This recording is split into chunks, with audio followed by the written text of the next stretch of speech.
tardes. Tenemos audio, si me confirman por favor, profesores Oscar Arzamendia y Monserrat Ábalos.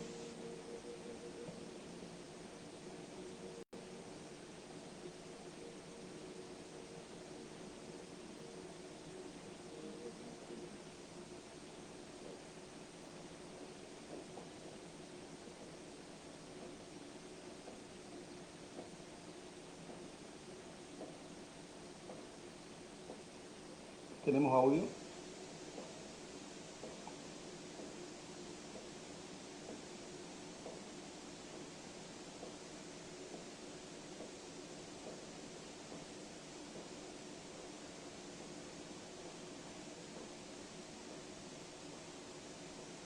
Ahí ya me respondió. Ok, muy bien.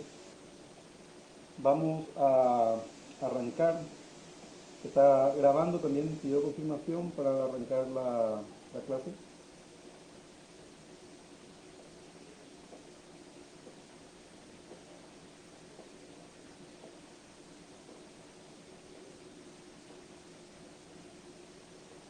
Monserrat, Oscar, se está grabando.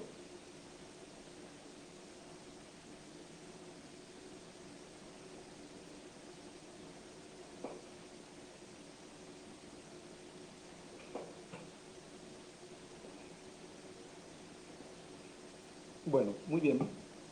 Recibía la confirmación de que estamos grabando y tenemos audio y video. Vamos a arrancar ahora con el desarrollo de la lección correspondiente al pago. Vamos a hablar también, obviamente, de forma muy somera de las formas en que se extinguen las obligaciones. Y al respecto, tenemos que señalar que las obligaciones civiles tienen una particularidad muy especial. Las obligaciones civiles nacen para ser extinguidas, ¿sí? Nacen para morir. Es una particularidad de estas relaciones que, a diferencia de otras relaciones jurídicas, como los derechos reales, donde los derechos se perpetúan en el tiempo, se extienden muchas veces sin límite al futuro, como una relación de dominio, por ejemplo, un derecho real de dominio, en el cual una persona puede ser dueño de una cosa durante literalmente todo el tiempo de vida. Pensemos en el caso de un niño muy pequeño, recién nacido, que por herencia recibe un bien y que lo tiene hasta que muere de viejo y a su vez lo vuelve a transmitir a sus propios herederos. Son relaciones jurídicas que se perpetúan y que se prolongan muchísimo en el tiempo. Sin embargo, las obligaciones civiles tienen una particularidad. Las obligaciones civiles nacen para morir. Nacen para morir y rápido, en un periodo de tiempo relativamente breve o breve. La forma natural, normal de extinción de las obligaciones es el pago. Justamente lo que vamos a hablar hoy. Cuando uno se obliga, sea por estar vinculado a una relación contractual, lo que espera el acreedor y lo que espera el deudor es que esa obligación se extinga, no por una de las muchas formas de extinción, sino directamente por el pago. Y pensemos en la gran cantidad de relaciones obligacionales que entablamos todos los días, en donde nos comprometemos a dar, a hacer o a no hacer algo. Y pensemos solamente en las de dar, que son seguramente en mayor volumen. Normalmente damos aquello a lo cual nos hemos comprometido, pagamos, como se suele hablar en el lenguaje vulgar, nuestras deudas. Y este lenguaje vulgar, cuando hablamos de pagamos, tenemos la acepción de entregamos una suma de dinero, pero en el lenguaje técnico, y eso es la primera puntualización que quería hacer en la tarde de hoy, es cuando tenemos este lenguaje técnico, nos estamos refiriendo al cumplimiento de la obligación. El cumplimiento de la obligación, según sea aquello que debamos. Puede ser una obligación de dar, una obligación de hacer, una obligación de no hacer. En todas vamos a aplicar la palabra pago, un pago. Y pago porque la manera en que cumplimos la obligación, de la forma que nos habíamos comprometido o de la forma en que el acreedor espera que se comporte el deudor va a significar el pago en el sentido de que va a recibir aquello que formó parte del objeto. Y puntualmente vamos a matar la obligación con una muerte natural, de una forma natural. Cuando hablamos del pago, entonces nos estamos circunscribiendo a seguramente una enorme cantidad de obligaciones, porcentualmente hablando casi el 100%, y nos van a quedar una porción muy pequeña de obligaciones que van a ser extinguidas por otras. Vamos a hablar en el transcurso de la próxima hora y media o poco menos de las distintas formas que adopta el pago, pero tendríamos que citar también a las otras formas de extinción de las obligaciones que producen igualmente la muerte o el decaimiento por lo menos de alguna cuestión esencial, que pasa también por ese pequeño porcentaje, que no lo vamos a ver hoy, pero que sí lo van a ver ustedes en la lección siguiente, que pasa por ese pequeño porcentaje de obligaciones que no son extinguidas por efecto del pago, como por ejemplo la innovación, la remisión de la deuda, el llamado pago por compensación, que sí lo vamos a ver hoy, la confusión, cuando vamos a ver el efecto de aunar en una sola persona a la figura del deudor y del acreedor. Vamos a ver seguramente el punto de la imposibilidad de pago como un factor de exhibición de la responsabilidad obligatoria. Vamos a ver también a la prescripción liberatoria como forma, no hoy, el otro día, pero como forma de extinción de las obligaciones.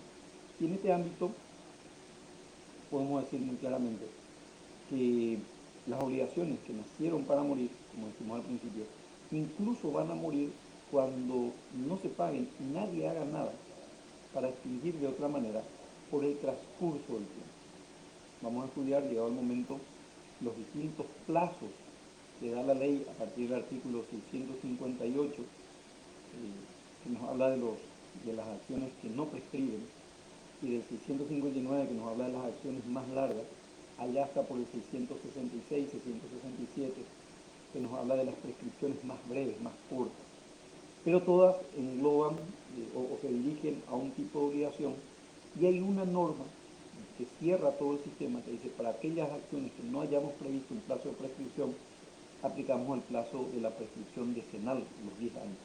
El artículo 659, inciso E del Código Civil. De esto, repito, no vamos a hablar hoy, pero es bueno citarlo para tener la visión dónde está puesto el pago como objeto de estudio en el ámbito de las obligaciones, y está en el ámbito de la extinción o de las formas de extinción de las obligaciones.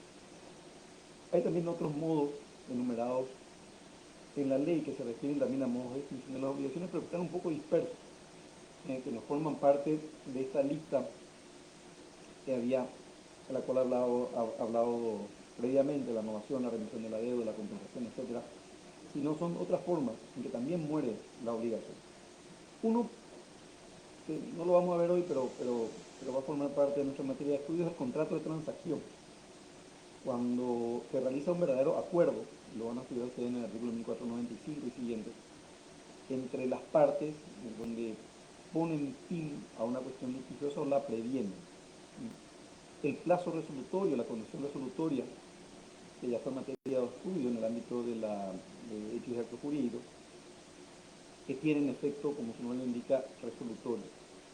E incluso la misma muerte del sujeto obligado, el deudor, puede ser una forma de extinción de las obligaciones cuando se refiera, por ejemplo, a estas obligaciones que nosotros llamamos in situ personas, es decir, aquellas en las cuales el sujeto acreedor previó las características personales e irrepetibles del sujeto obligado para contraer con él, nadie más que con él, la relación jurídica obligatoria. Por ejemplo, si encontrás un artista muy famoso, cuyas facultades plásticas, cuyas características plásticas son irrepetibles, o un profesional con una versación en un área determinada, el famoso ejemplo del neurocirujano que tiene que realizar una cirugía muy precisa y otra vez opera a distancia a través de estos robots que hoy día se usan en este tipo de intervenciones, puede dar pie a que se considere que la obligación es implique persona, es decir, que el sujeto del deudor no pueda ser reemplazado por otro sujeto. Veo que se escucha muy bajo, según me dice una persona, y se escucha, no sé cómo se sube el volumen de esto. Manuel, si me puede ayudar. Un segundo, vamos a ver.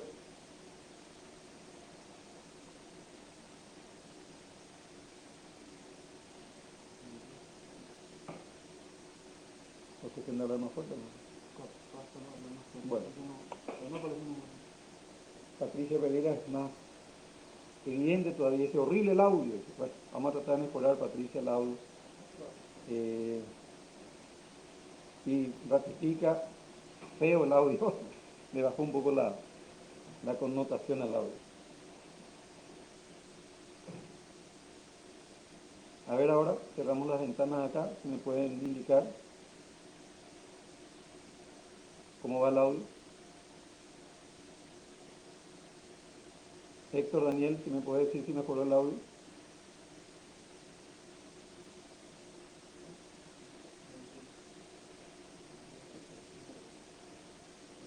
Doctora Ábalos, doctor Oscar, si me pueden indicar si mejoró el audio. Mejoró, dice Jorge Muñoz. Ok, probablemente haya sido un problema de ambiente que teníamos acá porque las ventanas estaban abiertas. Escucha mejor, creo que es porque está alejado del micrófono. Vamos a acercarnos más al micrófono. Muy bien.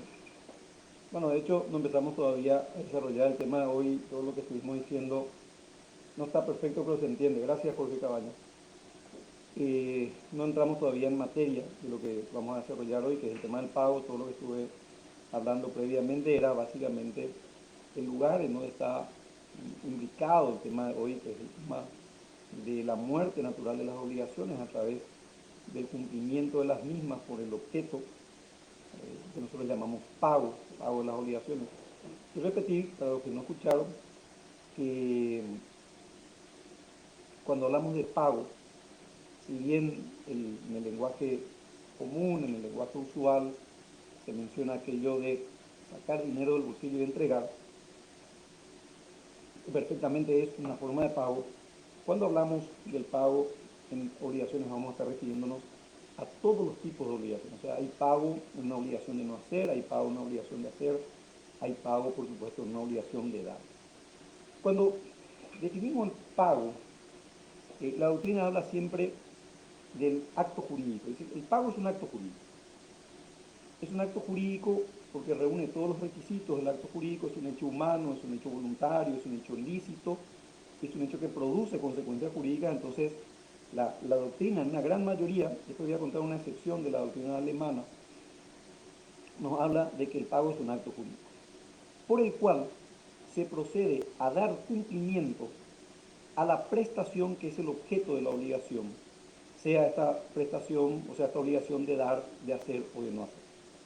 Repito, entonces, el pago es un acto jurídico por el cual se cumple la prestación, según sea de dar, de hacer o de no hacer, y esa prestación es el objeto de la obligación.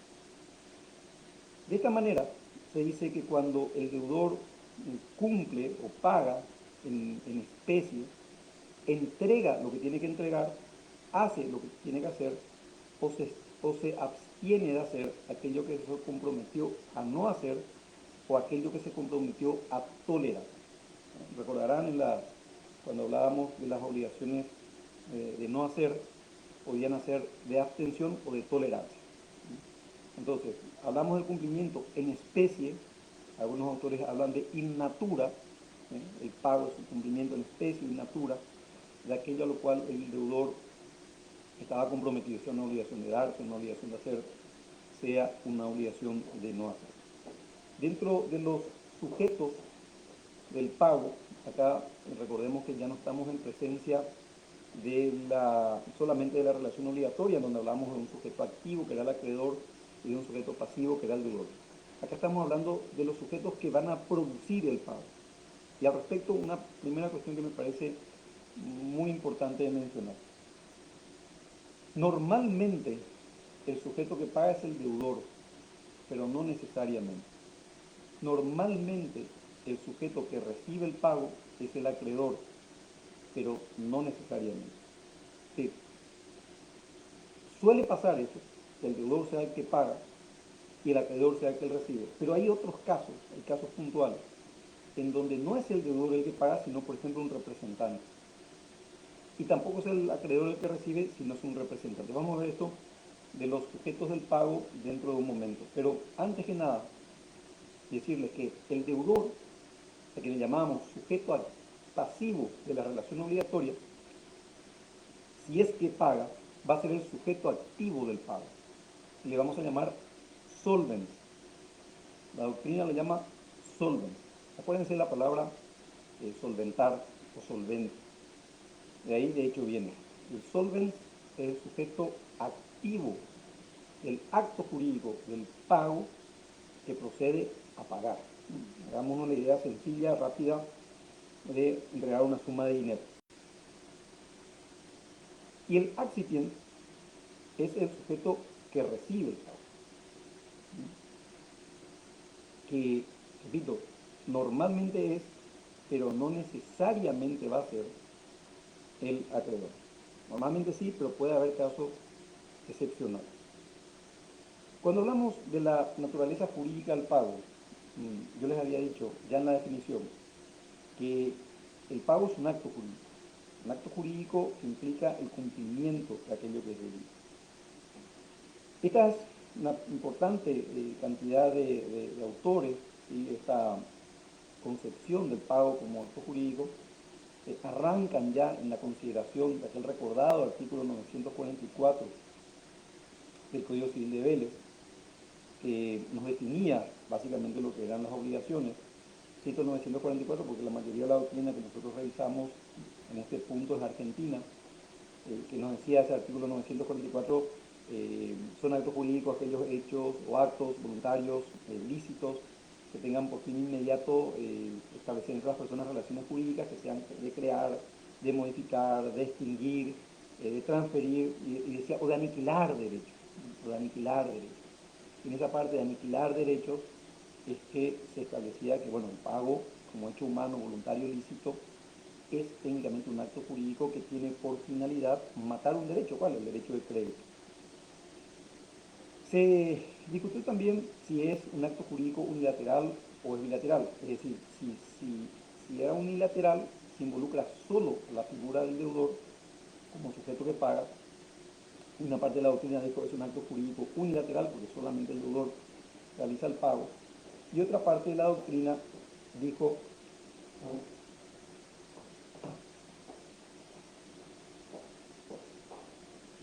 y otra parte de la doctrina dijo que es un acto jurídico bilateral. A ver, me piden que me conecte desde acá. Un segundito, vamos a hacer un ajuste técnico antes de eso. ¿Perdón? No, sigo. Este. Bueno, sigo. Le decía que según la naturaleza jurídica del pago, la primera posición, la más extendida en un momento, fue que era un acto jurídico. Y para ello se basaban en el artículo 944 del Código de Vélez, que es muy similar a nuestra definición de acto jurídico. Y se analizaba si era unilateral o era bilateral. En el sentido que si involucraba solo la figura del sujeto obligado, del deudor, o si también involucraba la figura del acreedor, que tenía que recibir el pago. Y en ese sentido, los doctrinarios que decían que era unilateral, decían que depende únicamente de la voluntad del deudor, ya que la voluntad del acreedor es intrascendente, no es tomada en cuenta, porque incluso se le puede llegar a forzar al acreedor a recibir el pago, lo vamos a ver después, con la llamada figura del pago por consignación judicial, en donde se le fuerza al acreedor a recibir el pago.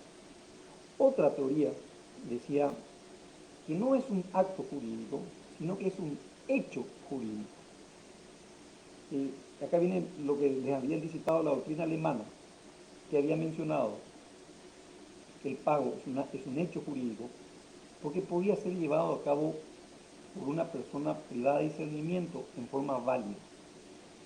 Y daba un ejemplo que era muy elocuente, que tiene parte de razón o mucha razón. Decían puntualmente, imagínense el caso de un sujeto que contrata a una persona privada de discernimiento para que haga un pozo, para que cabe un pozo con una pala. El acto evidentemente es nulo porque la persona privada de discernimiento produce actos nulos, artículo 299 y artículo 357 del Código Civil. Es un acto nulo, pero quien contrató al insano no sabía que el insano estaba privado de discernimiento. Por lo tanto, ¿qué sucedió? El insano va el día en que vence la obligación y hace el pozo perfectamente. Porque el insano, a pesar de estar privado de discernimiento, era un gran posero, o sea, sabía hacer pozos con palos. Y realiza el pago, y ese pago es un hecho jurídico, dice esta parte de la doctrina, que no requiere todos los elementos del acto jurídico. Acuérdense que el presupuesto del acto jurídico es que la persona sea capaz, porque es un acto humano voluntario, y dentro de la voluntariedad tenemos los elementos internos de la voluntad, el discernimiento, inducción y libertad. Y por supuesto, como no tenía discernimiento, no puede catalogarse de acto, sino de hecho. O sea, era una parte de la doctrina alemana que decía puntualmente, fíjense en ese detalle, el pago no es un acto jurídico, sino que es un hecho jurídico. Y hay una tercera doctrina, citada por Jan Díaz, Rafa Venegas, Rafael Sazot, autores argentinos, que nos dice que el pago es un acto debido, la teoría del acto debido. Entonces tenemos la teoría del acto jurídico, la teoría del hecho jurídico y la teoría del acto debido. Esta tercera, repito, dice que es un acto debido en donde el deudor está obligado a realizar una prestación, por lo tanto el deudor no es libre y está constreñido al cumplimiento de aquello que debe.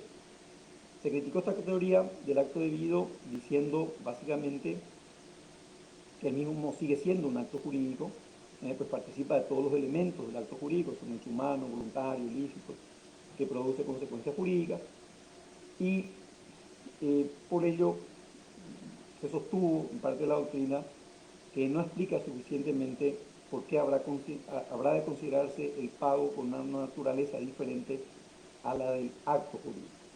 Bueno, básicamente la doctrina dio a explicar con estas tres concepciones, la del acto jurídico, la del hecho jurídico y la teoría del acto debido, la naturaleza jurídica del pago.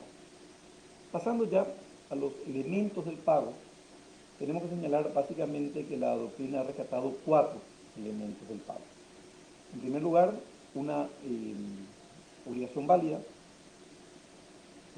Se asume de que la obligación no está viciada, de que la obligación tiene todos los elementos de un acto volitivo en caso de depender de la voluntad o nace de un hecho que atribuye consecuencia indemnizatoria, consecuencias jurídicas indemnizatorias.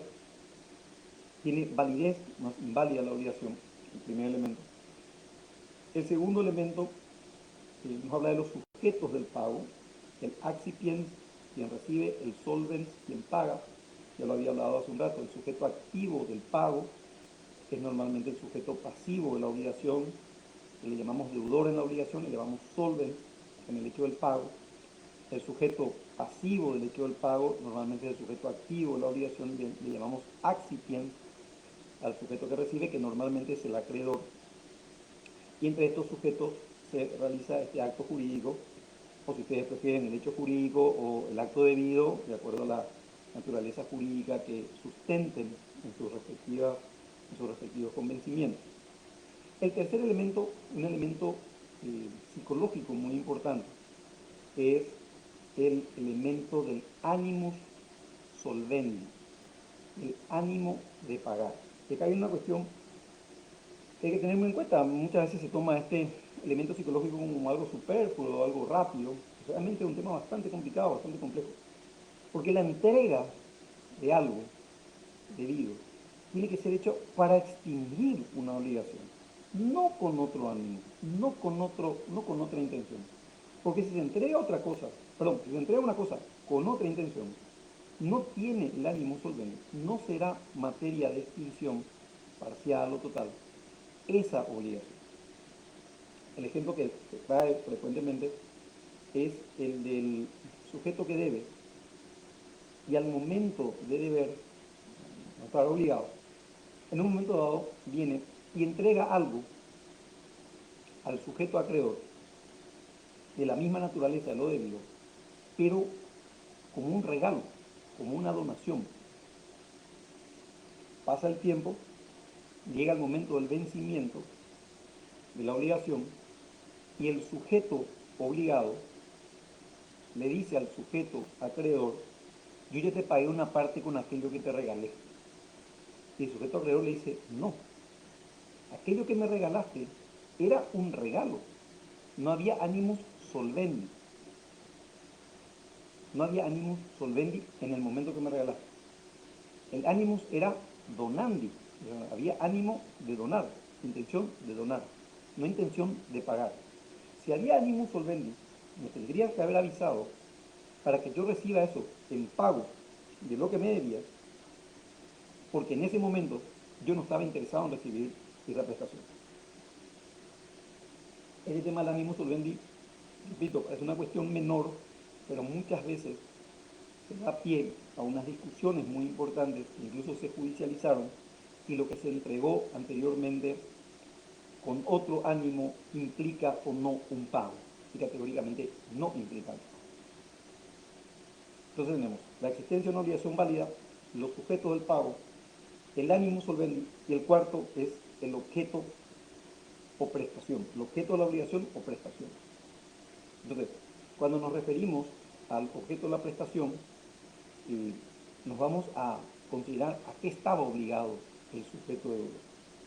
Y acá tenemos que ver qué tipo de obligación era. Si era una obligación de dar, si era una obligación de hacer, si era una obligación de no hacer. Y habíamos dicho hace un rato, lo vamos a ver con más detenimiento cuando hablemos de los principios que rigen el pago, que son dos. Y vamos a ver que cuando el sujeto se comprometió a dar algo, tiene que entregar exactamente aquello que debe. No puede entregar otra cosa. Dice la ley, incluso aunque sea de mayor valor. Ah, claro, claro que la acreedora acepte, pero lo vamos a ver qué condiciones tiene que reunir esa aceptación de la acreedora. Si va a hacer, tiene que realizar exactamente aquel hecho, aquella prestación externa, u obtener aquella obra, aquel objeto que se comprometió. Pensemos en el caso de un pintor que se compromete a pintar un cuadro, de un cantante que se compromete a cantar, de un guardia de seguridad que se compromete a custodiar un lugar determinado. Y en esos casos, el objeto de la prestación va a tener que consistir, en esos casos de obligaciones, de hacer específicamente aquello a lo cual el deudor se comprometió. Ahí vamos a entrar después en el tema de las obligaciones de hacer, si son inscritas personas, si no, hay obligaciones de hacer que pueden ser cumplidas por otras personas, fungibles, es decir, por ejemplo, el guardia de seguridad, evidentemente, no solamente el sujeto elegido podrían ser sujetos o personas que tengan similares características. Ahora, ya un cantante de ópera, ya un profesional médico que va a hacer una operación muy delicada, podríamos entrar ya en prestaciones de hacer que se parezcan más a las 27 personas. Yo hablo siempre así, con mucha prudencia con respecto a estas obligaciones de 27 personas, porque básicamente son bastante complicadas de establecer cuándo son 27 personas y cuándo se puede reemplazar realmente la figura del sujeto obligado. Y finalmente el objeto de prestación, objeto de la obligación o prestación en las obligaciones de no hacer, que acaba de pasar por la abstención o la tolerancia comprometida. Y también si es de ejecución momentánea o es permanente. Esta es una distinción muy importante que hay que tener en cuenta al momento del pago. El sujeto obligado se comprometió a abstenerse a algo siempre o a abstenerse a algo durante un momento específico. Por ejemplo, no presentarse a una licitación. yo me comprometo a no presentarme a una licitación con otra persona por algún motivo puntual que tenemos los dos, termina el acto de la licitación, la obligación se extingue.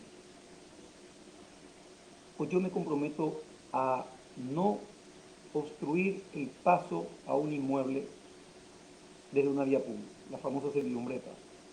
Esa obligación a lo mejor es permanente.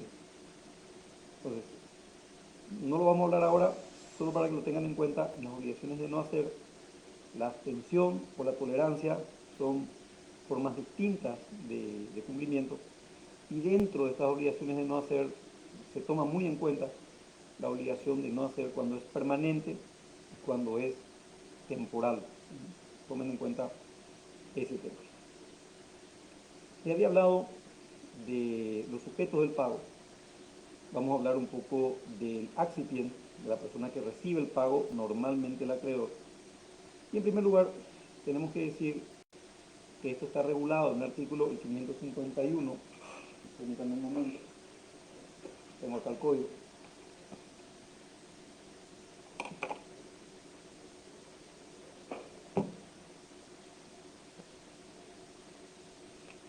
El 551 que nos dice: el pago debe hacerse, en primer lugar, al acreedor que tuviere la libre administración de sus bienes o a su representante facultado al efecto. Primer inciso, al acreedor. El acreedor capaz de recibir el pago. Ojo con el detalle, capaz de recibir el pago. El acreedor puede ser capaz, pero puede darse el caso que el que reciba el pago no sea él, sino que sea su representante, su apoderado, perfectamente factible, sin ningún problema. Una persona con cláusula, con poder, con cláusula especial para percibir. B. Al que presentara el título de crédito, si fuera el portador o tuviera recibo del acreedor, salvo fundada sospecha de no pertenecerle el documento o de no estar autorizado para el cobro. Acá en el tema del título de crédito juega el principio de la circulación cartular. Yo creo que ustedes no estudiaron todavía esto en el ámbito del derecho comercial, pero es bueno que sepan, el derecho mercantil, es bueno que sepan que en nuestro sistema hay una serie de documentos que circulan, letras de cambio, pagarés, los mismos cheques, y que tienen la particularidad que el pago tiene que hacerse a quien presenta el título. Y si el pago es parcial, sobre el título, ojo con el detalle, sobre el título hay que anotar el pago. Hay que anotar el pago.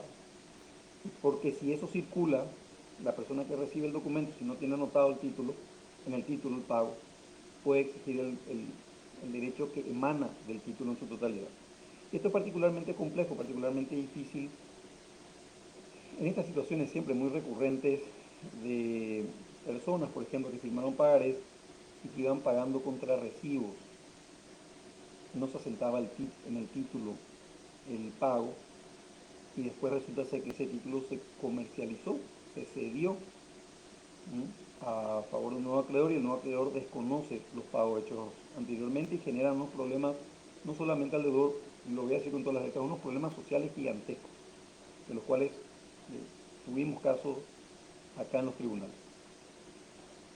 El 551 nos dice también: el pago debe hacerse al tercero indicado para recibir el pago, aunque lo resistiese el acreedor y aunque a este no se le hubiera satisfecho una parte de la deuda. Y el cuarto, al que estuviera en posesión del crédito, y el pago será válido aunque después dicho poseedor fuera vencido en juicio sobre el derecho que invoca. También el pago debe y pueden hacer los deudores que no se hallen incapacitados. Allá entramos a hablar del solvent. ¿Quién puede hacer el pago? En primer lugar, puede hacer el pago, el 548 lo dice, el deudor capaz de administrar sus bienes. Claro.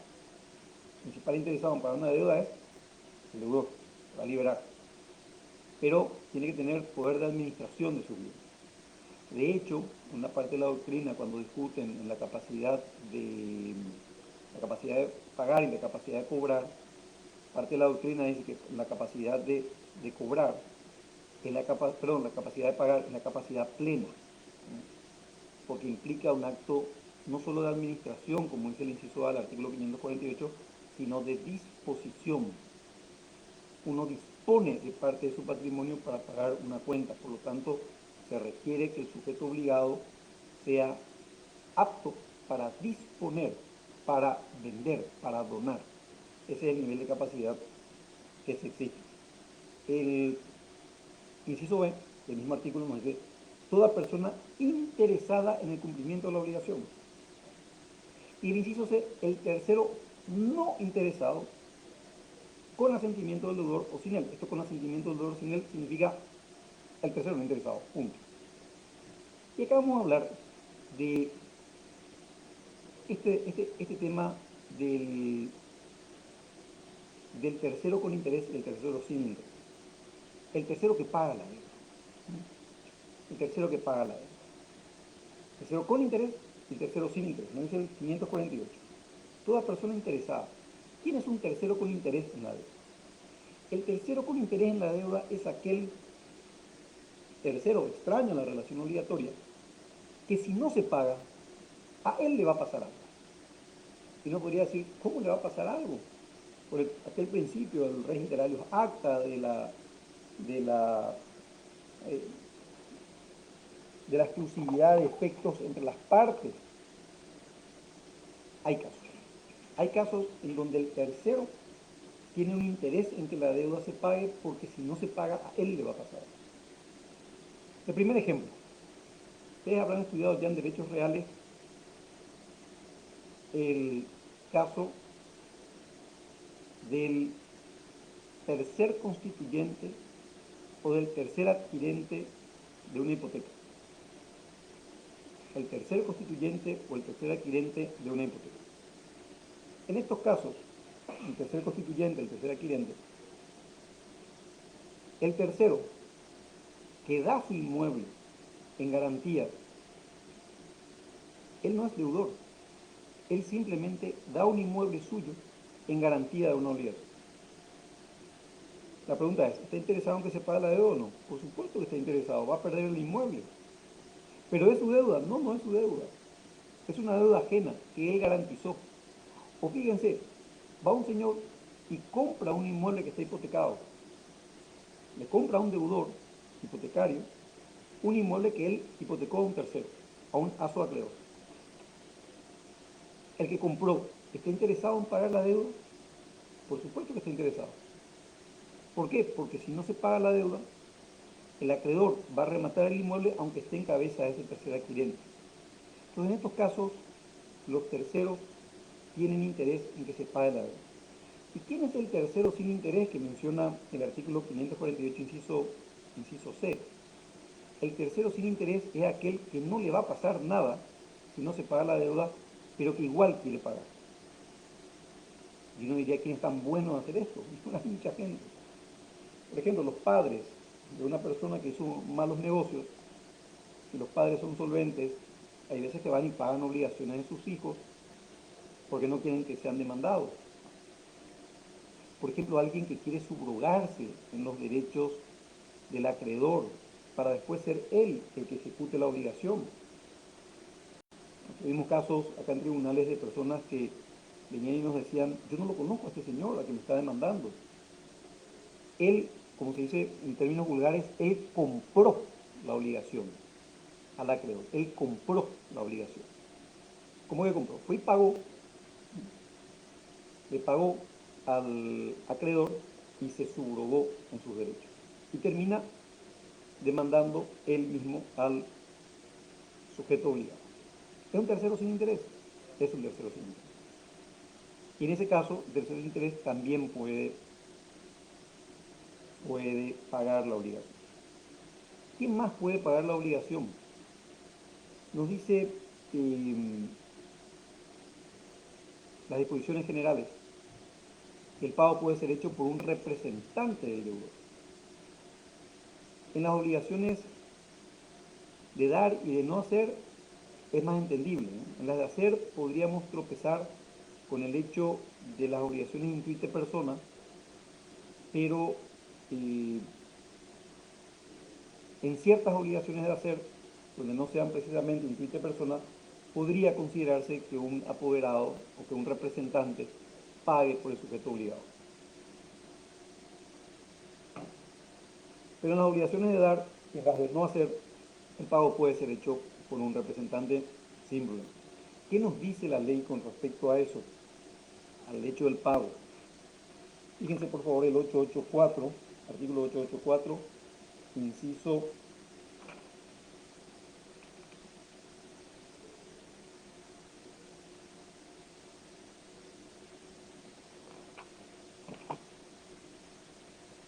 Inciso A. Dice, son necesarios poderes especiales para los siguientes actos. Efectuar los pagos que no sean ordinarios de la administración. Es decir, acto no es ordinario de la administración, en ese caso se requiere un poder especial. Ya van a estudiar después que es un poder especial, que normalmente es un poder que tiene cláusulas especiales. Poder especial, a veces los estudiantes lo llaman poder especial, y son a veces poderes generales en donde tienen cláusulas especiales. Perfecto. En ese caso, lo importante es que tenga la cláusula especial. En el pago de las obligaciones intuite persona, esto hay que tener muy en cuenta lo que dice el artículo 476 de nuestro Código Civil, que les leo en la parte pertinente. Se trata ya del capítulo o del parágrafo cuarto, donde se trata del capítulo de las obligaciones de hacer y de no hacer. Dice, el obligado a hacer debe ejecutar el hecho en tiempo propio y de modo que fue la intención de las partes que el hecho se ejecutara. Si de otra manera lo hiciere, se tendrá por no hecho o podrá destruirse lo que fuere mal hecho. Acá la cláusula es general. Acá viene lo importante. Dice, el hecho podrá ser ejecutado por otro a no ser que la persona del deudor hubiere sido elegida para hacerlo por su industria, arte o cualidades personales. Estas son las obligaciones intuito personal, intuito persona, en donde el hecho de pagar no puede ser ejercido por un representante, porque obviamente el representante pudo no tener las características personalísimas del sujeto obligado originariamente. Entonces, en el pago por las obligaciones, el pago de las obligaciones de hacer intuito persona, normalmente no se pagan con los terceros y tiene que ser pagado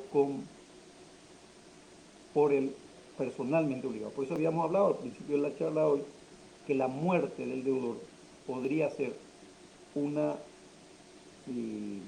causa, una forma de extinción de las obligaciones cuando la obligación se ha de hacer intuite persona. El pago también puede ser hecho por los herederos del deudor fallecido. ¿Qué sucede cuando el deudor murió y le heredan sus hijos, sus nietos, etcétera? Reciben el patrimonio del sujeto obligado y salvo se trate nuevamente de lo que ya dijimos, la obligación intuite persona, los herederos pueden hacer el pago, pero con una particularidad. Hacen el pago con el patrimonio que recibieron del causante. ¿Por qué? Bueno, esto si es que fue aceptada la herencia aplicando el principio que todos conocemos con el nombre de bajo beneficio de inventario. Anoten esta frase, por favor, bajo beneficio de inventario. Si recibieron la herencia bajo beneficio de inventario, van a pagar las deudas del sujeto obligado con lo que recibieron del sujeto del deudor. Van a pagar sus deudas con su patrimonio y hasta el límite de su patrimonio. No se van a obligar ellos mismos. Vayamos a un ejemplo. Vamos a suponer que el sujeto obligado debía 100, tenía un patrimonio de 150, van a pagar 100 con el patrimonio de 150 y se van a quedar con el saldo, con 50. Vamos a otro ejemplo. Vamos a suponer que debía el fallecido, el deudor fallecido 100, pero reciben un patrimonio de 80. Van a pagar hasta donde alcancen las acreencias, van a dejar un saldo impago de 20 Y si aceptaron la herencia bajo beneficio de inventario, ellos no van a pagar con su propio patrimonio, los herederos no van a pagar con su propio patrimonio. Esto lo dice el artículo 2469, que les voy a leer. Está en la parte obviamente, ya de las sucesiones, pero es bueno que tengan siempre el código a mano por esto que estamos saltando varias veces de artículos de un libro y otro del Código Civil. Leo el anterior, el 2468 ya leo, y después el 2469. Dice el 2468, toda aceptación de herencia se presume hecha bajo beneficio de inventario o a beneficio de inventario. Y el 2469 dice, el beneficio de inventario, acuérdense, esta es una frase técnica, entre comillas, beneficio de inventario. Incluso los abogados cuando hablan coloquialmente entre ellos, dicen, sí, yo acepto pero bajo beneficio de inventario. O sea, recibo el patrimonio, pago las deudas con el patrimonio, pero no pago yo mi propio patrimonio. Esta frase, bajo beneficio de inventario, es una frase técnica. Dice, el beneficio de inventario separa el patrimonio del causante de los bienes del heredero. Este conservará contra la sucesión los derechos que tuvo contra aquel y solo responderá por las deudas y cargas con los bienes que hubiere recibido. Esta es la parte fundamental. Y solo responderá por las deudas y cargas con los bienes que hubiere recibido. El artículo sigue, pero esto es lo principal con respecto al tema de los herederos del deudor. De los herederos del deudor. Vamos a hablar de dos principios del pago que son sumamente importantes a tener en cuenta siempre. El principio que se llama de identidad y el principio que se llama de integridad. Tomen nota de esto, es importante que lo tengan en cuenta al momento de estudiar. El principio de identidad y el principio de integridad. El principio de identidad nos dice que el sujeto obligado, el deudor, tiene que cumplir exactamente lo debido. Tiene que pagar exactamente lo que debe. Se va a liberar cuando haya cumplido con lo debido y no con otra cosa, aunque ésta sea de mayor valor. Fíjese lo dura que es la norma en ese sentido. El acreedor puede aceptar una cosa de mayor valor y vamos a ver que en ese caso o puede aceptar una cosa distinta, de mayor o menor valor, puede aceptar, es su derecho. Vamos a ver que eso se llama dación en pago. La doctrina le llama, como en Roma, datio insolutum. Pero si el acreedor no acepta, el deudor debe aquello que exactamente se comprometió a cumplir. Vamos a ver qué dice el 557.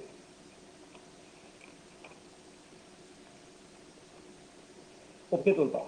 557. El deudor debe entregar la misma cosa o cumplir exactamente el hecho a que estuviere obligado. No puede sustituirlos con los daños y perjuicios de la inejecución o mediante otra cosa u otro hecho, aunque fuere de igual o mayor valor. Repito, obviamente, salvo que el acreedor acepte. ¿Cuándo acepta? 598. 598. Dice, la dación en pago. La obligación quedará extinguida cuando el acreedor aceptar en pago una prestación diversa. Si lo entregado fuera en crédito contra terceros, se aplicarán las reglas de la cesión. Se puede aceptar, sí, pero el deudor no le puede imponer que acepte una cosa diversa. Ese es el principio de identidad, que es un principio del pago. El otro principio es el principio de integridad. ¿Qué nos dice el principio de integridad? Que el deudor debe toda la prestación. Toda la prestación. Y el acreedor tiene derecho a exigir el pago completo. El pago completo. Hay algunas obligaciones, muchas, que permiten pagos parciales. Y esto es perfectamente válido. Se puede ir aceptando parcialmente y el pago parcial se llama amortización. Amortizar es una palabra que viene de muerte, se llama amortizar. ir matando de a poco significa. Amortizar la obligación es pagar parcialmente, ir pagando parcialmente la deuda, la que se va a considerar extinguida cuando se pague toda la deuda. Este es el principio de integridad. Este es el principio de integridad. Es más, eh, si se trata de una obligación de dar suma de dinero, el principio de integridad dice, tenemos un artículo en el Código Civil, que se tiene que pagar el capital más todos los intereses para que el pago se considere íntegro. Entonces recuerden, son dos, el principio de identidad y el principio de integridad. El deudor debe pagar exactamente aquello que se comprometió, no puede pagar otra cosa salvo que el acreedor le acepte, y el deudor debe pagar todo lo que se comprometió. No puede exigir pagos parciales salvo que esté expresamente previsto. El acreedor sí puede recibir voluntariamente pagos parciales, pero no se va a considerar cancelada la obligación hasta tanto se extinga todo lo que se comprometió a pagar. El tema del dinero, de las obligaciones de dar suma de dinero, está previsto en el artículo 560, que les leo, dice: si la obligación fuere de dar una suma de dinero con intereses, el pago solo se estimará completo después de satisfechos el capital y los intereses. Ahí está la integridad del pago en ese tipo de obligación. Vamos a hablar ahora del llamado pago con subrogación. El pago con subrogación está previsto en el artículo 594 y siguiente. 594 y siguiente. Se produce cuando un tercero paga la deuda del deudor y se subroga, se pone en el lugar del deudor original. Pregunta Ricardo Muñoz si los intereses son accesorios. Sí, normalmente el interés, Muñoz, son obligaciones accesorias a una obligación principal, que es la de pagar una suma de dinero, pero por expresa disposición de la ley, pasa que el pago se considera íntegro en esas obligaciones cuando se pagan los intereses también. La obligación de la suma de dinero, aprovecho la ocasión para mencionarles algo al respecto. Las obligaciones de la suma de dinero tienen un tratamiento así bastante especial en nuestro código, están previstos en el artículo 475 del Código Civil, tienen una serie de disposiciones especiales. Les ruego que lean la ley 2339 del año 2003. Esta ley 2339 es una ley que modificó la ley orgánica del Banco Central. Regula justamente el tema de los intereses. Ustedes van a estudiar todo esto, o estudiaron todo esto en la lección correspondiente a las obligaciones de dar suma de dinero. Y sí, si bien son accesorios en el sentido que devienen de otra obligación o están vinculadas a otra obligación, integran aquello que se tiene que prestar. Yo no quiero entrar en el juego o en la dialéctica de decir, entonces lo principal es lo que se ve y no lo accesorio. No. En el caso de las obligaciones de suma de dinero son ambos. Ambos forman parte de la prestación debida por el sujeto obligado. Mariel Delgado, te ruego que revises en la ley 2339, pedís los límites de los intereses. Ahí vas a ver que hay tres tipos de intereses: los intereses compensatorios, los intereses moratorios y los intereses punitorios. En los intereses compensatorios te habla del promedio, ¿no?, del promedio de un tipo de préstamos que hacen los bancos y las financieras, que son los préstamos de consumo, y a ese promedio se le puede elevar hasta un 30%. Hasta un 30%. Dos variables, se calcula mes a mes ese promedio. Los moratorios son iguales a los compensatorios, lo dice expresamente la ley. Los intereses moratorios son los intereses compensatorios después de la mora. Y los intereses punitorios son, a su vez, o el límite es el 30% de los compensatorios o moratorios, que tienen que tener la misma tasa. Pero esto se tiene que pactar. Me quedo acá, Mariel, pero puedo hacer una revisión a la ley 2339 pero este es un tema que ustedes vieron en la obligación de dar sumas de dinero. Eh, También alguien preguntó con respecto al tema de, se me perdió la pregunta, creo que sea gastos de cobranza o una cosa así. Se me perdió la pregunta. Alguien creo que preguntó el tema de gastos de cobranza. No, eso no son intereses. Son rubros que suelen meter las entidades de una forma un poco unilateral. Hay que ver si es que son enteramente legales muchas veces, porque a veces son muy exageradas o muy exagerados esos gastos de cobranza.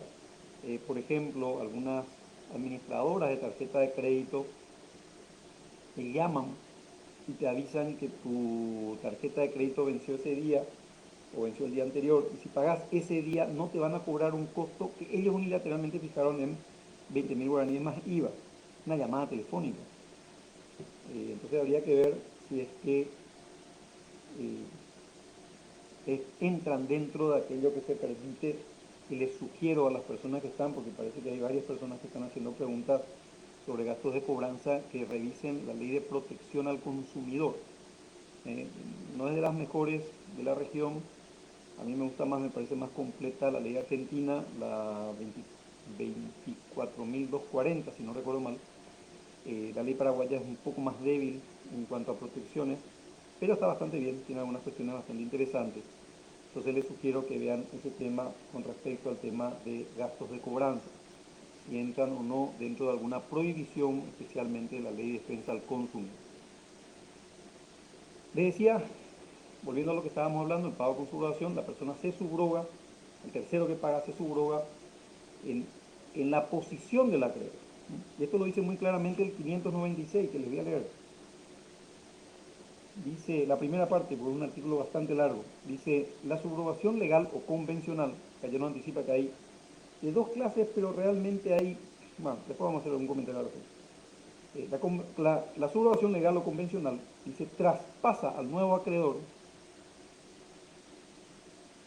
todos los derechos, acciones y garantías del antiguo acreedor, tanto contra el deudor principal y codeudores, como contra fiadores y terceros poseedores del bien afectado al crédito, con las siguientes restricciones, y nos viene ahí la lista de restricciones que se aplica, pero básicamente lo que nosotros podemos decir en el pago con subrogación es que cuando alguien paga una deuda ajena, se pone en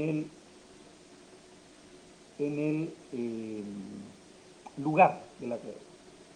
Acá comenta Eduardo Estigarribia que, no sé qué apreté, que me desplegó una cantidad de cosas, que ya se subió el desarrollo de las obligaciones de dar suma de dinero, un video a ese respecto.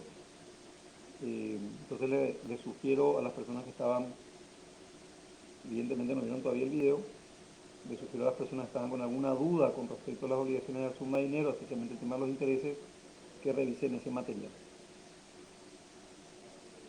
Ya habíamos hablado del objeto de pago en las obligaciones de la suma de dinero, les había dicho que debería incluir el capital y los intereses. Una cuestión importante a determinar en estas obligaciones de la suma de dinero es que el acreedor puede condonar.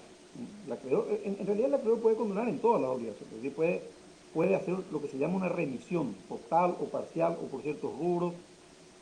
El acreedor es el acreedor es el dueño del crédito, el dueño del crédito forma parte de su patrimonio, y como estamos en derecho patrimonial, se puede hacer realmente prácticamente lo que el acreedor quiera hacer con su crédito.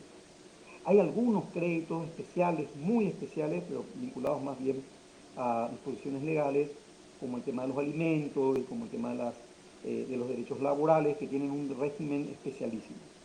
Pero salvo esas excepciones, el acreedor, como dueño de su patrimonio, puede hacer realmente lo que quiera con su patrimonio, lo que quiera, no tiene un límite muy puntual. Les había dicho en el pago con subrogación, antes que se me olvide, que podía haber de dos clases, la subrogación legal y la convencional. Esto está prevista en dos artículos, en el 594 y 595, si no recuerdo mal. Sí, 594 y 595. La subrogación legal supera de pleno derecho a favor, 2 puntos A, del acreedor que paga la deuda del deudor común a otro acreedor que le es preferente. Yo soy acreedor quirografario, le pago a un hipotecario, se me transfiere a mí esa creencia, él es preferente al pago. En la lista de preferencia al pago, el acreedor hipotecario me gana a mí, pero yo le pago, entonces se produce la subrogación legal. B, del que paga por tener interés legítimo en cumplir la obligación, lo habíamos hablado, los terceros con interés legítimo, y el tercero no interesado en la obligación que paga con aprobación expresa o tácita del deudor o ignorándolo. Perfecto, en ese caso también se produce, viene el señor que quiere ejecutarle al vecino la deuda, entonces él se quiere quedar con el inmueble del señor de al lado, va y paga la obligación, se subroga. Bueno, es toda una historia que ya pasó varias veces eh, en el ámbito de los reclamos, por lo tanto, de los reclamos judiciales, digo, por lo tanto, es perfectamente factible que pase eso, un tercero no interesado vaya, y como se suele decir en lenguaje muy vulgar, en lenguaje corriente, compre la deuda, no es un término jurídico, es una expresión que solemos usar. Decimos, el señor tal compró, le compró la deuda.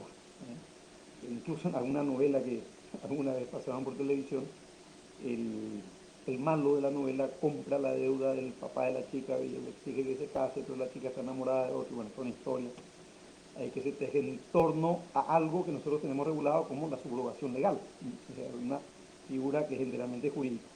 Pero el otro lo hizo con una intención maleva para, bueno, a partir de ahí se hace la telenovela. La subrogación convencional dice, tiene lugar a cuando el acreedor recibe el pago de un tercero sustituyéndolo expresamente en sus derechos. Acá viene la crítica. ¿Qué diferencia hay con la legal? ¿Qué diferencia hay con la legal? En este inciso A que dice, el acreedor recibe el pago de un tercero sustituyéndolo expresamente.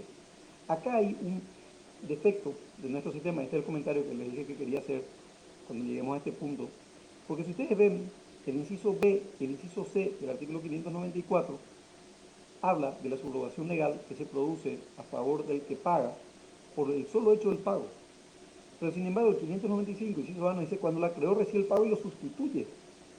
¿Qué diferencia hay entre el A del 595 y el B y el C del 594? Ninguna. O sea, acá hay una superposición normativa que dice que una es convencional y dice que la otra es legal, pero realmente esta del 595, inciso A, no tiene razón de ser. Realmente no tiene razón de ser. Y la del B es una situación muy extraña, muy compleja, muy poco práctica, muy poco creíble. Dice cuando el deudor paga con una cantidad que ha tomado prestada y subroga al prestamista en los derechos primitivos, toda una historia que en realidad no sucede. Es decir, cuando el deudor le pide un préstamo a un prestamista, no es que le subroga expresamente, sino que constituye una nueva obligación con ese prestamista y eventualmente si tenía hipotecada la propiedad, liberará la propiedad y hipotecará en el mismo acto, en la misma escritura, en el mismo papel, digamos, hipotecará a favor del nuevo acreedor el préstamo que hizo. Pero estos dos incisos del 595 son realmente bastante criticables. Por eso es que quería hacer un comentario a este respecto. Y avanzando un poco, vamos a hablar ahora de otro punto de nuestra lección, que es el pago por consignación. Este pago por consignación arranca en el 584 de nuestro Código Civil. Tiene la particularidad que la lista que ustedes van a ver ahí menciona puntualmente que debe hacerse judicialmente. Esa es una característica de nuestro sistema. El pago por consignación es un pago que se hace en obligaciones de dar, y en forma judicial. Obligaciones de dar y judicialmente. Hago esto hincapié porque en nuestro país es muy frecuente que la gente deje depositado objetos o depositadas sumas de dinero inclusive en escribanías. Ojo, eso acá en Paraguay no tiene el efecto del pago por consignación. especialmente tratándose de obligaciones de dar, de obligaciones de dar una suma de dinero. El famoso le dejan la escribanía, le envía un telegrama relacional, le dije, te dejé el dinero en la escribanía y tal, pasa a buscar. Eso no es un pago judicial, perdón, por consignación judicial acá en Paraguay. Hago el subrayado acá en Paraguay porque quiero leerles, tengo acá anotado el artículo 910 del Código Civil y Comercial Argentino, en donde sí ya se prevé la posibilidad de hacer una consignación extrajudicial en el marco de una escribanía pública. Esto es importante porque nos indica un poco hacia dónde va corriendo la jurisprudencia, la doctrina, que finalmente fueron dando materiales para que el nuevo Código Civil de la República Argentina contemple esta norma y que a lo mejor podría darnos la pauta hacia dónde tendríamos que estirar nosotros el pago por consignación próximamente cuando hagamos alguna reforma del Código Civil. Que no deja de ser interesante, que les voy a leer ahora. Dice, sin perjuicio de las disposiciones del parágrafo primero, el deudor de una suma de dinero puede optar por el trámite de consignación extrajudicial. A tal fin, debe depositar la suma deudada ante un escribano de registro, a nombre y a disposición del acreedor, cumpliendo los siguientes recaudos. A. Notificar previamente al acreedor en forma fehaciente del día y hora y lugar en que será efectuado el depósito, antes de hacer el depósito. B. Efectuar el depósito de la suma debida con más los intereses devengados hasta el día del depósito. Este depósito debe ser notificado, o sea, después otra vez, fehacientemente al acreedor por el escribano dentro de las 48 horas hábiles de realizado. Si es posible practicar la notificación, si es imposible, practicar la notificación, el deudor debe consignar judicialmente. Interesante el 910 del Código Civil y Comercial Argentino, les recomiendo la lectura, con la aclaración fehaciente de que este no es el sistema paraguayo. Nuestro sistema paraguayo se basa en el 584 que nos dice judicialmente. ¿En qué caso? Les leo. Dice, si el acreedor incurre en mora o se niega a recibir el pago. ¿En qué caso puede pasar esto? En muchos casos, en muchos casos. El acreedor no quiere recibir el pago porque, por ejemplo, le quiere hacer caer en mora al mismo deudor. Se esconde. Esto es un caso muy frecuente en nuestro tribunal. Se resiste a recibir el pago para activar ciertas cláusulas contractuales. El locador, por ejemplo, que tiene una cláusula que dice, si me debes 3 meses de alquiler, declaro resuelto el contrato y te echo. Dice una cláusula del contrato de alquiler. Resulta que el deudor ya le debe 2 meses, está por vencer el tercero, y el acreedor se esconde. ¿Por qué? Porque tiene el acreedor una mucho mejor oferta de un tercero que le quiere alquilar la misma casa. Entonces, ¿qué hace el deudor? Lo busca, no lo encuentra, y está él por incurrir en mora, entonces va y consigna judicialmente el dinero. Si hace una escribanía está mal, no va a servir, tiene que hacerlo judicialmente. Inciso B, dice, si es incapaz para aceptarlo y carece de representantes, el acreedor que es incapaz. Si se encuentra ausente, desapareció, no se sabe dónde está. Entonces, en ese caso va el deudor, abre una cuenta judicial, obviamente no él, el juez ordena, deposita ahí lo debido si es dinero o entrega la cosa debida a un depósito si es una cosa muerta. Inciso D. Si el acreedor es desconocido o su derecho resulta dudoso o concurren otras personas a reclamar el pago. Este caso se dio mucho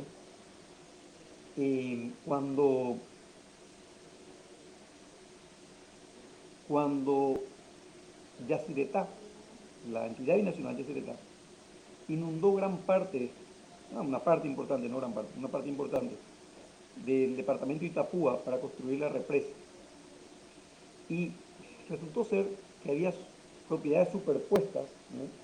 Específicamente había un caso muy recurrente que era el Ferrocarril Central del Paraguay, Carlos Antonio López, y particulares que habían comprado supuestos terrenos municipales sobre la franja de dominio del ferrocarril.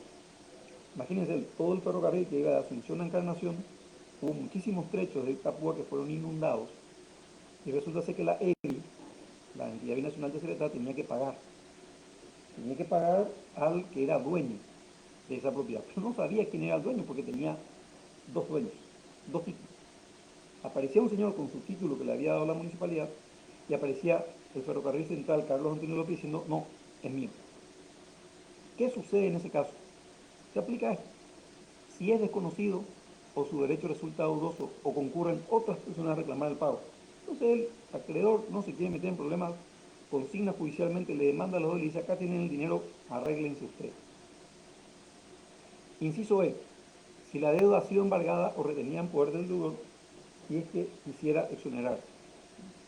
Si el acreedor perdió el título de la obligación, título circulatorio, se le extravió al acreedor, por lo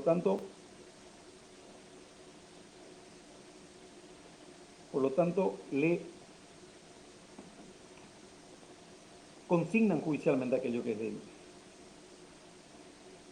Si el que adeuda el precio de un bien grabado quiere redimirlo de la garantía real, si el acreedor rehúsa presentar el documento o alega no tenerlo en su poder. Son distintas causas del 584 que nos permite realizar válidamente el pago por consignación. El 586 nos habla de las obligaciones de dar cosa cierta, cómo se realiza el pago por consignación. Y básicamente lo que nos pide es que se requiere básicamente una intimación judicial de la deudora al acreedor para que éste reciba. Fíjense lo que dice. Si la deuda consiste en la entrega de un cuerpo cierto a cumplirse en un lugar en el lugar que se halla, la consignación comprende una intimación judicial del deudor al acreedor para que la reciba. No recibiéndolo, el acreedor puede autorizarse, no recibiéndolo el acreedor puede autorizarse el depósito en otra parte. Y la cosa incierta, la cosa cierta, ya habíamos visto en el 586, la cosa incierta, 587. Si deben entregarse cosas inciertas cuya elección corresponde al acreedor, tiene que hacerse una intimación a fin de que la efectúe. Si no la hace, el juez autorizará al deudor para que elija y luego se intime el recibo como si se tratara de cosas ciertas. Le intima para que haga la elección. Para que cuando dice la efectúe se refiere a la elección. Tratándose de sumas de dinero, el 588 nos dice que tiene que hacerse el depósito bancario a la orden del juzgado. Normalmente el juzgado abre una cuenta corriente judicial, ahí se realiza el depósito, se le notifica al deudor y esa notificación, o sea, ese depósito con la notificación, suspende el curso de los intereses. A partir de ahí, el deudor puede ser exonerado del pago de los intereses. ¿Desde cuándo surte efecto la consignación? El 589 nos dice, la consignación no impugnada o que se declare válida surtirá los efectos del pago desde el día del depósito. Desde el día del depósito. En tales supuestos, los gastos son a cargo del acreedor.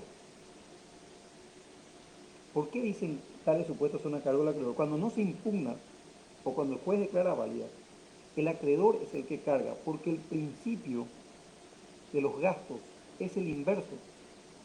Los gastos del pago son a cargo del deudor. ¿Por qué? Vamos a hablar del principio. Los gastos del pago son a cargo del deudor porque impera el principio de integridad. ¿De acuerdo a lo que habíamos hablado? El acreedor tiene que recibir íntegramente aquello que se le debe. Si se le descuenta el gasto o los gastos del pago, ya no va a recibir íntegramente lo que se le debe. Va a recibir menos. Entonces nuestro código dice, salvo pacto en contrario, los gastos del pago son a cargo del deudor.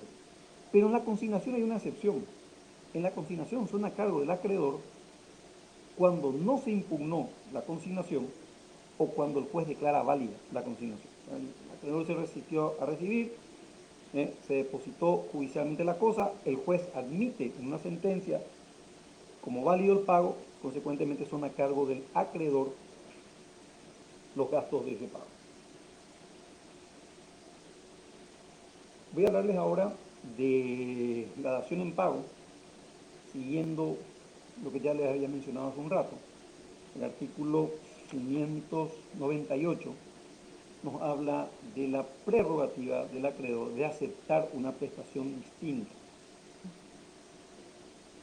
Y dice el 598, la obligación quedará extinguida cuando el acreedor aceptare en pago una prestación diversa. En ese caso se extingue la obligación. ¿Por qué? Y porque el acreedor está en su derecho a hacerlo. Está en su derecho a hacerlo. Acuérdense, es un derecho patrimonial. Y a lo mejor le conviene, le interesa. O hay situaciones extremas también, donde dice el deudor, mira, yo te debo dinero, no tengo dinero. No tengo dinero, pero te ofrezco esta cosa, este bien que es mío. Y el acreedor dice, bueno, perdido por perdido, tomo el bien, valdrá más, valdrá menos, pero por lo menos cobro algo. Él puede hacer eso, perfectamente puede hacer eso. Hay una disposición que me parece interesante, muy técnica, que me parece interesante que le manejan bien. Se puede hacer una dación en pago con créditos. Eso lo dice el 598. Si lo entregado fueren créditos, contra terceros se aplicarán las reglas de la cesión. Hasta ahí va todo. El 599 nos dice, si el acreedor fuere vencido sobre el derecho a lo que recibió en pago, serán aplicables los preceptos sobre la adicción y regirán igualmente en su caso lo relativo a los vicios redditorios. O sea, si a mí me entregaron una cosa en dación en pago, esto, o incluso un crédito, y viene un tercero que no es mi deudor y me gana el derecho porque el deudor se lo robó, ¿eh? El deudor va a responder ante mí por evicción. Y si lo que me entregó no funciona, va a responder ante mí por los vicios redditorios. Acuérdense que los vicios redditorios son los vicios de funcionamiento de la cosa. O sea, va a responder ante mí por evicción de lo que me entregó, si alguien viene y me saca, me gana una demanda, yo tengo que devolver lo que recibí, o va a responder ante mí porque la cosa no funciona. 599. Ojo, no. Algo importante es el tema de la imputación de pago, que también prevé nuestro programa. Esto está previsto en el artículo 591. La imputación de pago se da cuando tenemos que atribuir un destino a lo que nos pagaron, especialmente tratándose de dar suma de dinero. Puede darse una situación. La primera situación que les voy a explicar es aquel acreedor que tiene varios créditos con un deudor. Un acreedor, un deudor, varios créditos. ¿Qué hace el acreedor? El acreedor, perdón, el deudor puede decirle al acreedor, vengo a pagar de las 3 deudas que tengo contigo, la número 2. Por eso el 591 dice, quien tuviere varias deudas de la misma naturaleza a favor del mismo acreedor, podrá declarar él, el deudor, al efectuar el pago, cuál de las deudas quiere satisfacer siempre que sea líquida y de plazo vencido. El deudor elige. ¿Qué pasa si no elige? A falta de declaración, el pago debe ser imputado a la deuda más onerosa. Si todas son igualmente onerosas, a la más antigua. Y si todas son igualmente onerosas, igualmente antiguas, dice la ley, se tiene que aplicar, se tiene que imputar proporcionalmente. ¿Qué significa más onerosa? ¿Qué significa más antigua? La ley no nos aclara. La pregunta es, ¿más onerosa es la que es más volumen de capital? ¿O más onerosa es la que es más volumen de intereses? Porque yo puedo tener una deuda de 1.000.000 de guaraníes con una tasa del 20% y puedo tener una deuda de 100 millones de guaraníes con una tasa del 6%. ¿Cuál es más onerosa? ¿Se mide por capital o se mide por interés? La ley no nos dice. Queda a criterio del caso puntual y concreto, del intérprete. Nos dice también cuál es la más antigua. ¿Es la que primero venció, la deuda más vieja en vencimiento, o es la que primero se contrajo? Yo tengo una deuda, por ejemplo, contraída en el 2017, pero que venció en enero de este año, de 2020. Tengo otra deuda contraída en el 2019 que venció en el 2020. La que nació en el 2017 es más antigua con respecto a la que nació en el 2020, en el 2019, perdón. Pero la que nació en el 2019 venció en el 2020 y la que nació en el 2017 venció recién este año. ¿Cuál es la más antigua? La ley tampoco nos aclara. Quiero mencionarles esto porque no está aclarado en la ley. Y nos dice, si no hay criterio de onerosidad, si no hay criterio de antigüedad, se aplicará proporcionalmente. Eso significa a prorrata. A prorrata. El otro caso que les quería comentar en la imputación de pago es el de 592, que me dice, cuando alguien me entrega una suma de dinero, yo tengo que primero pagar gastos, ¿sí? Hablábamos un rato, los gastos del cobro, tengo que pagar intereses en segundo lugar, y tercero, el remanente a la amortización de capital. Entonces, el acreedor cuando me recibe me tiene que decir, tanto va para gastos, tanto va para intereses, y el saldo que pagaste, amortizo capital. ¿Sí? Amortizo capital. El 593 tiene una disposición también interesante que dice, cuando el deudor no ha indicado a cuál de las deudas debe hacerse la imputación, pero hubiese aceptado recibo el acreedor imputando el pago a alguna de ellas determinadamente, no podrá reclamar contra esa aplicación a menos que hubiere causa que invalide el acto. Claro, el deudor no dijo nada, el acreedor imputó como quiso, le entregó un recibo, el deudor recibió el documento, el recibo, se cayó, no puede quejarse. Tiene que formular su queja ahí. Vamos a hablar ahora del lugar y del tiempo del pago. ¿Qué nos dice el 561? Nos dice el pago debe hacerse el día del vencimiento de la obligación. Fíjense acá que esto está en armonía con el artículo 424 del Código Civil. Fíjense también que nos dice que el pago debe hacerse en el lugar donde fue designado realizar el pago. Y si no se hubiera establecido, esto dice el 563, si no se hubiera establecido el lugar del pago y se trata de una obligación de dar cosa cierta, donde ella existía al momento de constituirse la obligación. Y en último caso, en el domicilio del deudor. Esto es importante, el tema del lugar destinado al pago, lugar designado como un acuerdo al pago. Porque puede pasar que eso esté vinculado a los gastos del pago, al 570. Última parte, que dice, los gastos del pago son a cargo del deudor. Ojo con este detalle. El lugar designado puede ser un lugar de muy difícil acceso, que genera unos costos terribles pagar. Entonces, al momento de la negociación, se tiene que prever si va a haber una variable de los gastos del pago, es decir, si el deudor va a decir, yo te voy a entregar, pero yo no voy a cargar los gastos del pago, voy a cobrarte aparte los gastos del pago, porque si no, dijo, son a su cargo los gastos del pago. Hacemos el ejemplo bien cotidiano acá en nuestro país, en nuestra ciudad de Asunción. En nuestros edificios de altura muy altos, en el piso 25, vive una señora que toca el piano, compra un piano y le dice al que le vende el piano, usted me va a entregar el piano en mi casa. ¿Y dónde queda su casa? En el edificio tal, piso 25. El que vende el piano tiene que saber que el piano no le va a entrar en el ascensor, ni le va a entrar por la escalera.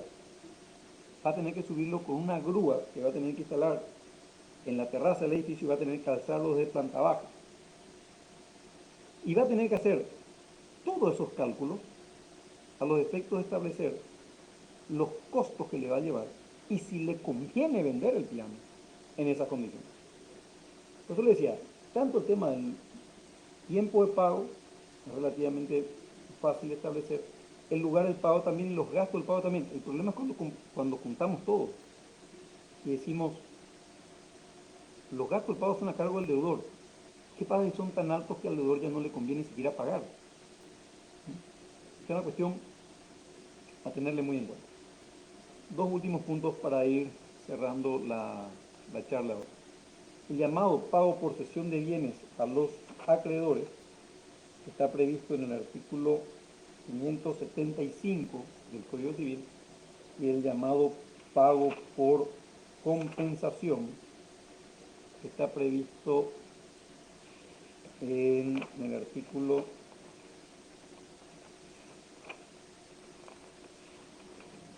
615. El pago por cesión de bienes arranca en el 575, son varios artículos. Les explico la mecánica del pago por cesión de bienes a los acreedores. El pago por cesión de bienes a los acreedores no es dación en pago. Me anticipo a comentar esto porque suele ser muy recurrente el problema de que la gente dice el pago por cesión de bienes a los acreedores, como dice cesión de bienes a los acreedores, es dación en pago. No es dación en pago. En el pago por cesión de bienes a los acreedores, el deudor encarga a los acreedores la administración y la liquidación de todo o de algunos de sus bienes. Y una vez que se liquidaron los bienes, se reparten entre ellos el precio que obtuvieron. En eso consiste. Es decir, yo no le doy la propiedad. Esta diferencia es práctica, es muy importante. Porque si yo le doy la propiedad en dación en pago, ellos venden la cosa. Vamos a suponer que yo les debía 1.000.000, ellos venden en 3 millones, el vuelto es de ellos. Sin embargo, en el pago por cesión de bienes a los acreedores, si yo le doy mis bienes que valen 1.000.000 para que ellos administran los bienes y los venden, los liquidan y liquidan en 3 millones, se cobran 1.000.000 y 2 millones son míos. Ojo con el detalle. En el pago por cesión de bienes a los acreedores, yo les transfiero a ellos, les encargo a ellos la administración y la liquidación de mi patrimonio. Y este contrato tiene que hacerse bajo pena de nulidad por escrito. Y para que esto funcione en la práctica, tienen que estar todos los acreedores, porque los que no están en el contrato no son alcanzados por el contrato y pueden abrirse solos, o sea, pueden ir por su propia vía de ejecución y ejecutar los bienes que yo transferí, que yo cedí, perdón, en cesión de bienes a los acreedores. Ojo con el detalle. Yo cedí los bienes para que los acreedores liquiden. Los acreedores anteriores a la cesión que no participaron de la cesión pueden ejecutar mis bienes, lo pueden hacer, pueden ejecutar mis bienes, porque ellos no van a ser alcanzados por el contrato. Pues el contrato tiene que hacerse por escrito. Y para que funcione realmente el contrato, tiene que incluirle a todos los acreedores. Los acreedores tienen que repartir entre sí las sumas en proporción a los créditos de cada uno de ellos, salvo que haya preferencia de pago. Salvo que haya preferencia de pago.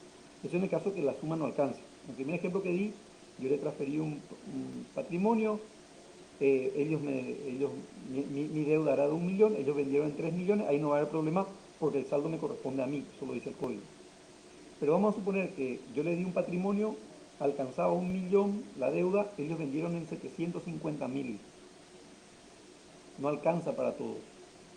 Entonces, esos 750.000 se distribuye a prorrata. ¿Eso qué significa?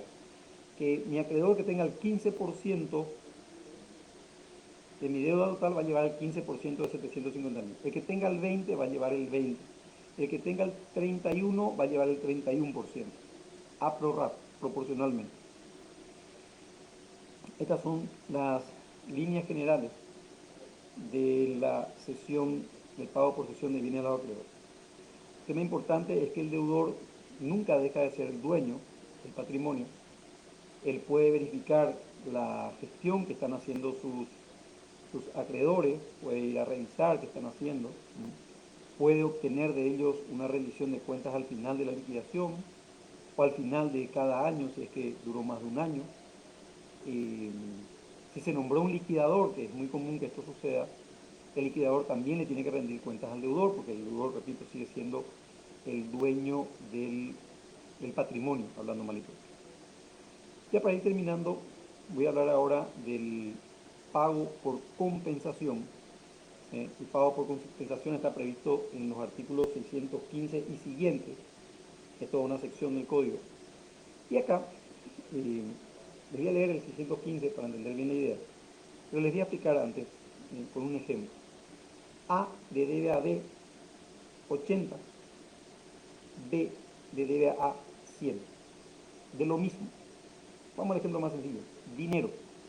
A le debe a B 80, B le debe a A 100. ¿Qué sucede en estos casos? Ambas deudas, ambas personas son acreedores y deudores recíprocos. Como son acreedores y deudores recíprocos, ambos se extinguen hasta el monto de la menor, hasta 80, y queda subsistente solo el saldo. Esa es la idea básica de la compensación. Les leo lo que dice el artículo 615.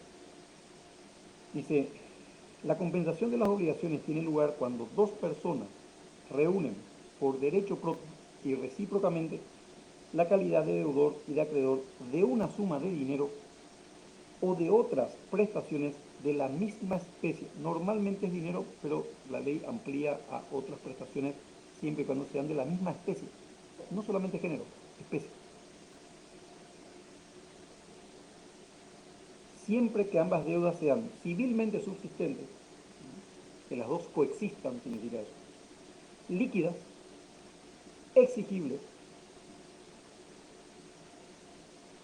de plazo vencido, y si fuesen condicionales que se haya cumplido la condición. Civilmente subsistentes, líquidas, exigibles, expeditas, de plazo vencido, y si había una condición que se haya cumplido la condición. Dice, opuesta a la compensación, eso significa que una de las partes le tiene que decir a la otra, liquidamos, o este que es más grande a este que es más chico, o este que es más chico a este que es más grande. Alguien le tiene que decir, liquidamos hasta el monto de la menor. Dice, opuesta a la compensación, extinguirá con fuerza de pago las dos deudas hasta donde alcance la menor, desde el tiempo en que ambas comenzaron a coexistir, sin que ello obste a la impugnación del acreedor si concurren las circunstancias requeridas por la ley. En eso básicamente consiste la compensación, que resulta ser un sistema muy pragmático. La doctrina dice, nos interesa más no cobrar que pagar. Yo prefiero que no me paguen a pagar yo. Entonces, si tengo que pagar para que el otro me pague, compenso y punto. Y este sistema realmente evita el movimiento dinerario, el movimiento, el traslado de dinero, para extinguir obligaciones que sean normalmente de dinero o de prestaciones que versen sobre la misma especie.